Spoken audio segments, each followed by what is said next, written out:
Réfugiés.info est une plateforme contributive qui propose de l'information simple et traduite pour les personnes réfugiées et leurs aidants. Les personnes réfugiées, on va entendre les personnes réfugiées statutaires, et les aidants, ça peut être les agents de l'État, les agents des associations, les travailleurs sociaux des associations et des citoyens engagés, donc toutes sortes de citoyens qui souhaitent accompagner, aider les personnes réfugiées. Ce projet a démarré en janvier 2019 au sein de la délégation interministérielle à l'accueil et à l'intégration des réfugiés, donc la DIR, et par la suite, donc en 2020, porté par la MEDNUM.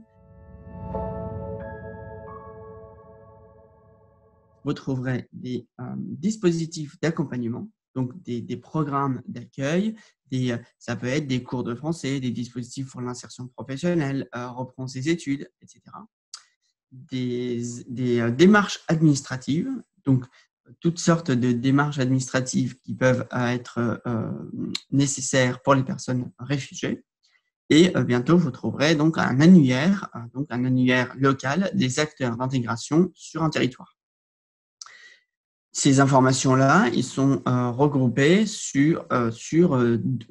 réparties sur 12 thèmes. Donc, vous avez beaucoup de thèmes. Je cite à titre d'exemple, on a de l'insertion pro, de formation universitaire, de la santé, de loisirs, d'aider une association, de trouver un emploi, un cours de français et de l'administratif. Ce projet, au début, quand on l'a lancé en janvier 2019, on a commencé par une phase d'immersion. Donc, on a commencé par 2 mois et demi. On était en immersion, on était en rencontre, donc pour valider un constat qu'on avait, qu'il y a un manque d'informations, un outil centralisé à la Wikipédia qui centralise l'information de l'intégration en un seul lieu.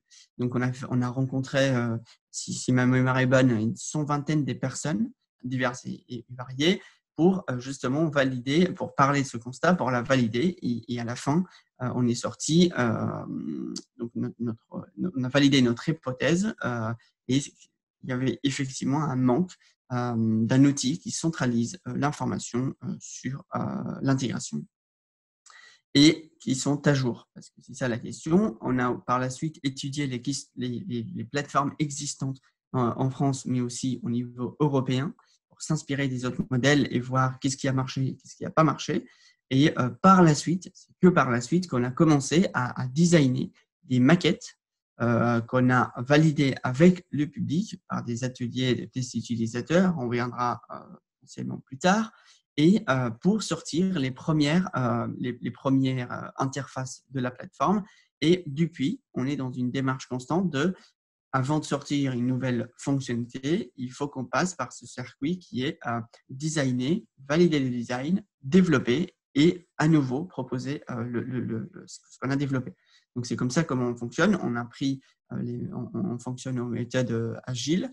Donc, ça nous permet toujours de questionner la direction vers laquelle on va. Est-ce qu'elle est toujours la bonne ou il faut prendre des chemins? Effectivement, c'était le cas plusieurs fois et tant mieux. Donc, c'est un projet qui est pensé avec les utilisateurs et qui le sera toujours. Et c'est le cœur de ce qu'on souhaite faire pour qu'on ne se retrouve pas avec un produit numérique qui est déphasé avec la réalité. Chercher et travailler et co-construire le projet avec l'ensemble des utilisateurs, c'est toujours un challenge pour nous parce que il faudrait savoir que c'est beaucoup de design des ateliers auxquels on les invite pour que ce soit, on essaye que ce soit utile et qu'ils se sentent bien suite à nos ateliers qu'on fait. C'est à la fois challengeant, mais à la fois on voit aussi l'utilité de cet exercice pour ne pas perdre le boussole de notre projet. Donc, évidemment, c'est trouver des personnes réfugiées, des travailleurs sociaux et des agents de l'État pour le mobiliser pour un atelier. C'est pas toujours le plus simple, mais c'est pour nous hors de question qu'on continue, qu'on développe des nouvelles fonctionnalités sans les consulter. La raison pour laquelle on a construit plusieurs programmes pour être toujours auprès des utilisateurs.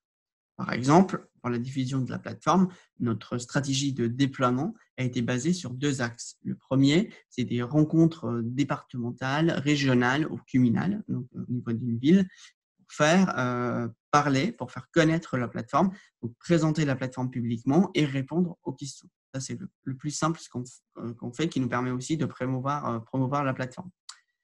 Mais en 2, on a construit un réseau des CPH, donc des centres provisoires d'hébergement, dans lesquels les personnes réfugiées résident et des travailleurs sociaux existent pour les accompagner. On en a une dizaine des centres autour de projets. On va à leur rencontre 1 ou 2 fois par mois pour présenter les nouveautés, pour avoir de retours et passer une journée au sein d'un CPH pour voir comment le projet est implémenté. Donc, les CPH pilotes et les rencontres donc régionales, départementales nous permettent toujours d'être au contact des personnes, sans parler des autres formats qu'on a mis en place. Je citerai à titre d'exemple les Open Labs, donc des laboratoires ouverts dans lesquels il y a plusieurs ateliers, par exemple la traduction, la rédaction des fiches avec l'ensemble des utilisateurs, la vérification des démarches administratives et un atelier sur les bêta-testeurs, donc et toutes les nouvelles fonctionnalités à tester. C'est un temps qui se passe en ligne ou en physique, selon le contexte sanitaire, mais qui nous permet toujours de récolter encore et encore des avis et de retours sur ce qu'on développe et sur ce qu'on a mis en place. Auparavant, avant le Covid, on avait instauré une pratique qu'on n'a pas pu le maintenir, mais c'était notre ADN pendant 2019 et début 2020, qui était toutes les 2 semaines, on invite des bêta-testeurs, des gens qui viennent à notre bureau pour tester avec nous pendant 2 heures la plateforme, faire directement des retours à chaud sur leurs avis. Réfugiés.info a toujours souhaite toujours continuer cette co-construction parce que grâce à ça, on s'est rendu compte plusieurs fois de l'importance d'impliquer le public, les utilisateurs finaux dans les moments de décision de la construction de la plateforme parce que, à titre d'exemple, je vous cite, on n'a pas forcément pensé depuis le début à une fonctionnalité qui est bête mais qui est très utile aux travailleurs sociaux finalement quand ils accompagnent des personnes réfugiées sur place grâce à l'outil. Donc, c'est la fonctionnalité de vocal, donc de lecture de ce qu'on voit sur l'écran.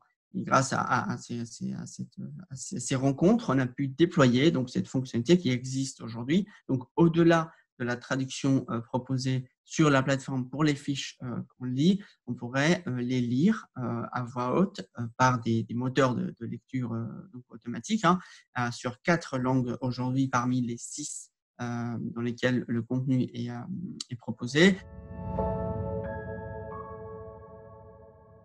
Pour garder les utilisateurs de Réfugiés.info motivés, les personnes avec lesquelles on a co-construit ce projet, on a mis en place un réseau de contributeurs, des personnes qui restent informées, qui ont de retours sur tous les ateliers qu'on fait et aussi par souci de transparence. Donc, tout ce qu'on fait est publié sur ce réseau qui nous permet donc d'être en lien constant avec les utilisateurs, qui leur permet aussi d'être en lien avec nous, mais entre eux-mêmes. Et donc, tous les ateliers, tous les retours qu'on fait est disponible sur ce réseau. Donc, l'idée, c'était de faire durer dans le temps la participation d'une personne et mettre plus de valeur là-dessus.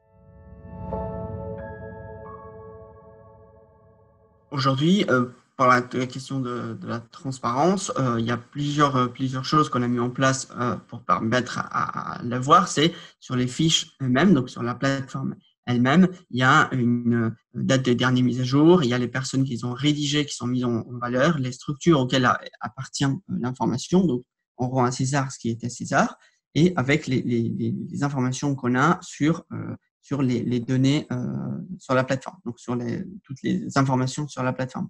Et au-delà de ça, sur les choix techniques, sur les directions que le projet a pris, tout est dit, tout est mis sur ce réseau de contributeurs. Donc, les personnes qui sont intéressées de savoir comment ce projet a été développé, c'est quoi les ateliers, c'est quoi les retours, à quel moment on a pris cette direction ou ou autres questions, ça existe par cette communauté qu'on a mis en place. Et donc, on espère qu'avec ces deux éléments-là, que ce soit sur les données, sur les informations qu'on propose sur la plateforme et sur la manière de construire le projet, les deux sont disponibles de différentes manières donc pour l'ensemble des utilisateurs de Refuge.info. Les prochaines étapes de Refuge.info, c'est de sortir une nouvelle fonctionnalité qui est lexique, qui est d'expliquer les mots difficiles aux personnes réfugiées avec potentiellement des images. Et par la suite, on souhaite sortir l'application mobile pour qu'on touche directement les personnes réfugiées.